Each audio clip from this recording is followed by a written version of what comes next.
Hey everybody, this is Matt. Welcome back to Cold Waters. I know it's been about a week or so since I released my last video on YouTube, and sorry for the long delay.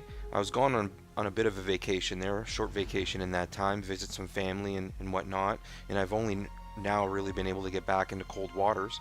I realized when I was gone, actually when I first came back, that I missed the patch. So I've been checking that out and getting a little bit of a better idea of what's available in the game after the patch.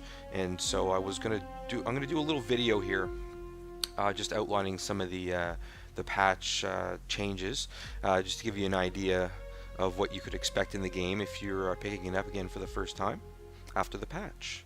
So we're going to load an old save game that doesn't really matter anymore. So I can just load in and go into a battle and then show you all the different things in the game that have changed.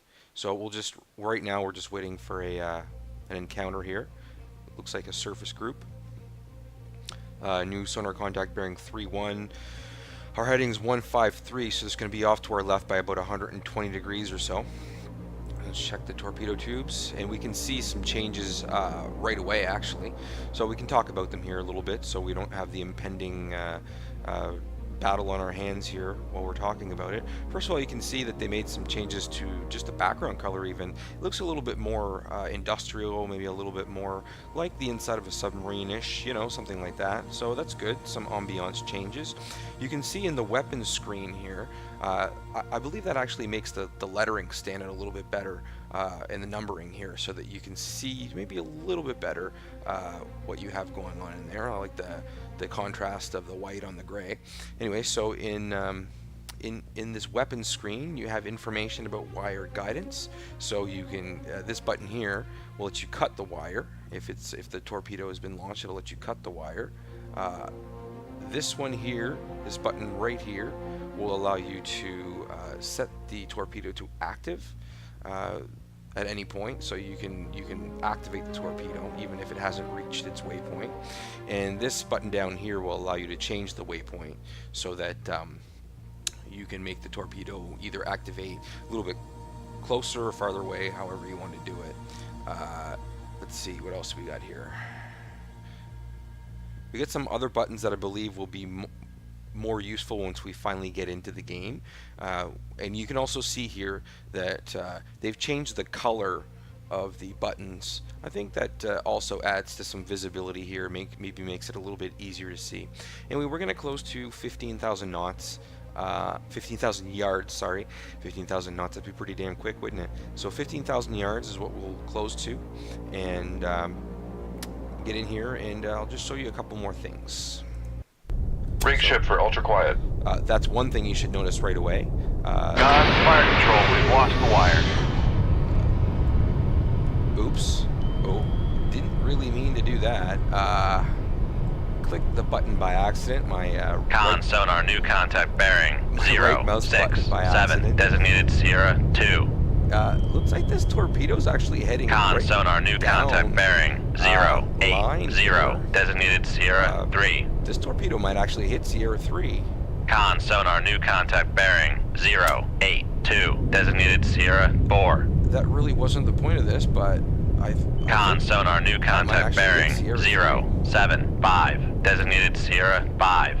Okay, so now I've been distracted by that after that unwanted torpedo launch. Let's see if it amounts to anything, but while we're waiting we can take a look at some of the changes here. You can see on the condition screen nothing has changed really. It's all the same. Everything that you've seen before is here, so there's not really much to talk to here. On the signature screen, same thing. Yeah, you're dealing with same thing as always, so no changes there, nothing to talk about. Now back on the weapons screen you can see that some of these changes, these buttons over here. So this button here, the red circle button, will fire the tube. This button here will switch to the next tube, so I click on that, it will cycle through the tubes. I can cycle through 1, 2, 3, 4 like that. On torpedo room, tube 1 ready. And this button here will allow you to load a torpedo tube. On the damage control screen, nothing's changed either, so there's not much to say there. We'll just leave that there. So really the big change here to talk about is the weapon screen, which also allows you to control the torpedo manually here instead of using the 4, 8, 5, 6 buttons on the numeric keypad. You can actually control it this way, but I can't see why you want to, because that doesn't make a whole lot of sense. It's a lot easier to just kind of feather it with your fingers to get it to move. So here we have sensor controls.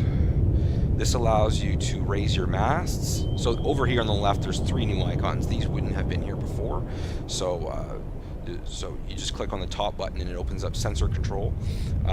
You have the ability here to switch to your periscope, your ESM mast, and also your radar mast. So you just, if you're up at periscope depth, which is 50 feet or less, you will be able to raise these masts. This right here, this button right here will actually set your sonar to active by clicking on it. Whereas normally you do Shift A to switch between sonar modes. This will allow you to do it with the click of a button. And over here on the right, you have the launch decoy button, and it shows you the number of decoys that you do have left. So that's useful. You can also do that by doing Shift. Con sonar, new contact bearing 119, designated Sierra 6. Thanks for the update. All right, so you can also launch a decoy by doing Shift D if you like. So that's on this top screen here, the sensor screen. This below it, you have dive controls. Dive controls will allow you to set the depth of your boat in increments. So right now it's set at 300. Make depth 350 feet, dive I. And it's in increments of 50 feet. I believe, I don't know, can you type in here? No, you can't. So it's in increments of 50 feet, but you can also still control the boat using the regular controls that you always would have before. So, you know, you can dive with E and C, and you can use the planes with W and S, and also, so you can still dive classically, and I'm doing air quotes here, you still dive classically, you control the boat yourself if you like, or you can set the controls, and as you can see, it sets the planes at about -3 and the ballast at -30, so you're not going down as quickly as like a crash dive or anything like that, but you are still going there, and then you don't have to worry about pulling out of the dive when you finally get to the depth that you want to go to, because the computer takes care of it for you. Or, I mean, you can consider it your crew. Your crew takes care of it for you.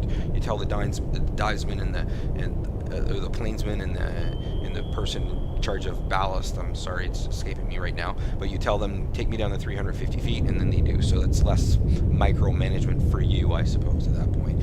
So this is setting the depth, and you use the arrow keys up and down to set it in increments of 50. To the right of that, you have dive orders. The one to the left is actually come to periscope depth, which is very useful. I think that I would probably use this button fairly often in the course of a battle to come up to periscope depth, and to not have to worry so much about micromanaging the ascent and maybe paying attention to other things while I'm ascending.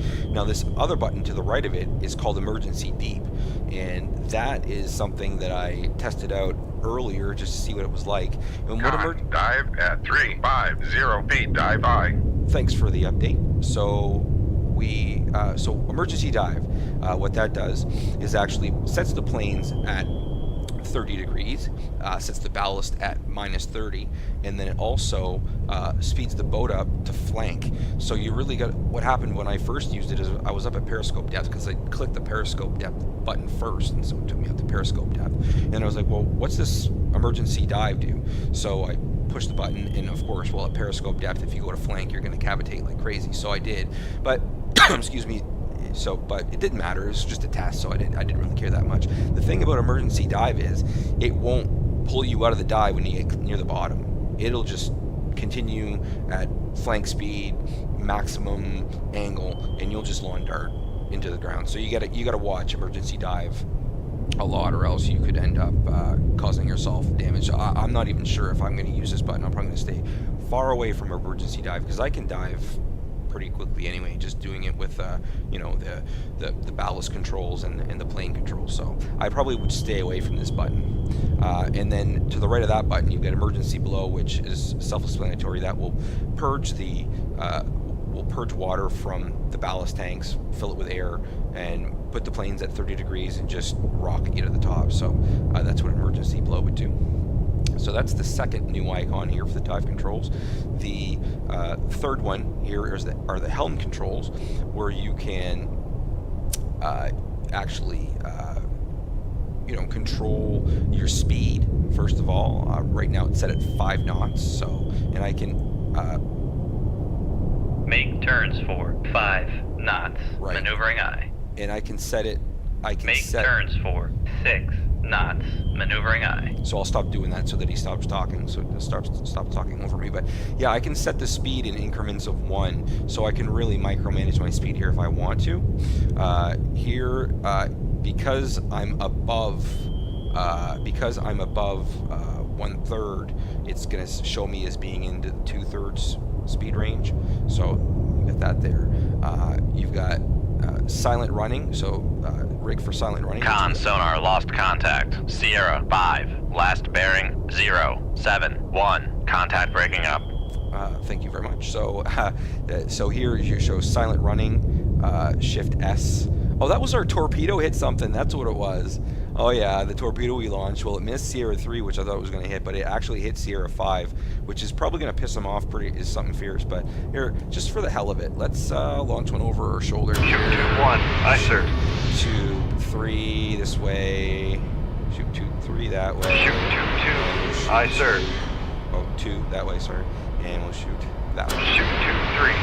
Aye, sir. 3 that way. I mean, this is just for shiggles, really. I'm not really worried about it, but while I'm talking here, I might as well launch some weapons and see what my luck's like. So yeah, over here you could rig for silent running, which you normally do by doing Shift S. There's a helpful reminder there of what the shortcut key would be. And here you have set course. So if I click on set course, it'll actually bring up a green line, and then I can just, like launching a torpedo. Come left to 070. Helm I. Yeah, so now that you see that the boat is going to start turning, and I didn't have to actually turn it myself, and the rudder's at 30 degrees, so it's coming over pretty hard, and so it's just going to follow the I'm going to, while I'm doing this, I'm getting distracted here, sorry about that. I'm going to actually activate all these weapons just in case these targets happen to be a little bit closer. Number 2, I'm going to steer it a little bit to the left so that it has more of a chance of encountering Sierra 3. And I'm actually going to change the depth. I'm going to change these to go shallow, since I'm pretty sure these are all surface vessels. Anyway, so yeah, you can plot the course by doing that, or you can use the A and D buttons to do it manually if you want, but this is pretty cool. I mean, I might use that. With that green arrow, you can...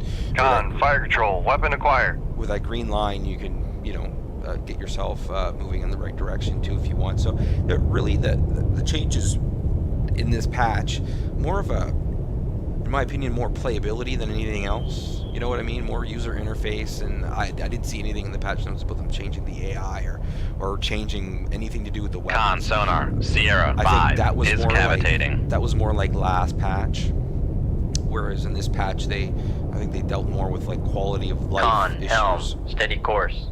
So I mean, and obviously another huge aspect of this patch has been the crew voices, which in my opinion, over the last... Con sonar, noisemaker, bearing 001. Over the last crew voices are actually quite an improvement. I enjoy the fact that they all seem to be at the same type of voice, the same volume, and it just seems a little bit more fire polished control, this time. weapon acquired. And they've also added more messages, like that message about weapon acquired. You know what I mean? That didn't happen last time. And just a lot more things going on. There were, things like Con, fire control, weapon countermeasure homing. See, weapon countermeasure homing, that was never a Con message. sonar lost contact. Sierra 3, last bearing 099. Contact breaking up. So we took out another contact there. Sierra 3, he's down. Looks like Sierra 1 is... Con, fire control, weapon down acquired. soon. Yeah, the weapon's acquired. Let's take a look. I'm pretty much done with talking about this patch it. Oh, it was a it was a... Con sonar lost contact. Sierra 1. It was a Last submarine. bearing 3, Wow. 5, 9. Either way, I Contact got him. breaking up. Either way, I got him, so he's down. It looks like a Victor 2. Doesn't really matter in this case, but yeah, it looks like a Victor 2. So as you can see, in this patch, not a whole lot has changed as far as gameplay goes. The enemies still seem to be the same enemies, and you know, I doesn't seem like they're any smarter or anything like that, so that's all right. You won't have to worry about that, but you've got some quality of life, quality of game changes made this patch, which I think are actually quite welcome, and I think they're going the right way in this game, and I hope they just keep up with it. So what I'm going to do now is just back out of this, and what I'll do is I think I'll just post this video as a standalone, just talking about the patch 1.07, and I'll put up some gameplay footage of the campaign that we've been following thus far. I'll put some gameplay footage up of that either later on today or tomorrow. Either way, I should get some gameplay footage up for you and continue on with that campaign. Until then, thanks for stopping by, and talk to you again soon.